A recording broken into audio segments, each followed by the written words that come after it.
আওয়ামী লীগ নির্বাচনের বাইরে থাকায় শুরুতে ধারণা হয়েছিল এবার বিএনপির জয় অনেকটাই সহজ হবে, কিন্তু সময় গড়ানোর সঙ্গে সঙ্গে সেই ধারণা ভেঙে যাচ্ছে।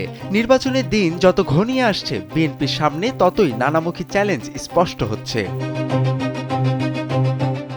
জুলাই গণ অভ্যুত্থানের পর দেশের রাজনীতিতে বড় পরিবর্তন আসে। সেই পরিবর্তনের বাস্তবতায় বিএনপির পুরনো মিত্র জামায়াতে ইসলামী এখন তাদের প্রধান প্রতিদ্বন্দ্বী।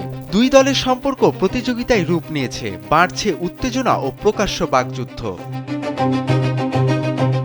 ত্রয়োদশ জাতীয় সংসদ নির্বাচন হচ্ছে একেবারে ভিন্ন প্রেক্ষাপটে।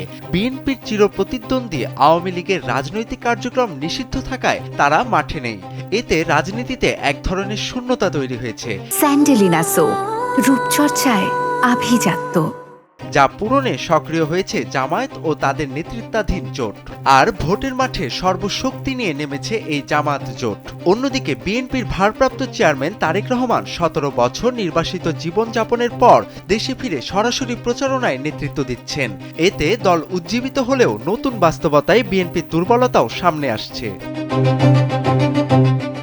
বিএনপির সবচেয়ে বড় সমস্যা হয়ে দাঁড়িয়েছে বিদ্রোহী প্রার্থী। দলীয় মনোনয়ন না পেয়ে ৭৯টি আসনে প্রার্থী হয়েছেন বহিষ্কৃত নেতারা। বিএনপির দলীয় জরিপ অনুযায়ী এর মধ্যে অন্তত ৪৬ জন শক্ত অবস্থানে আছেন।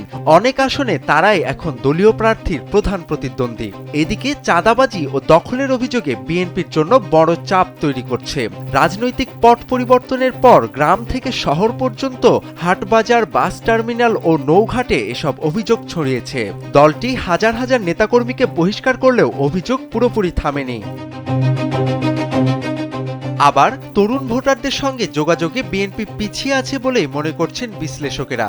এবারের নির্বাচনে ৪ কোটির বেশি তরুণ ভোটার রয়েছেন।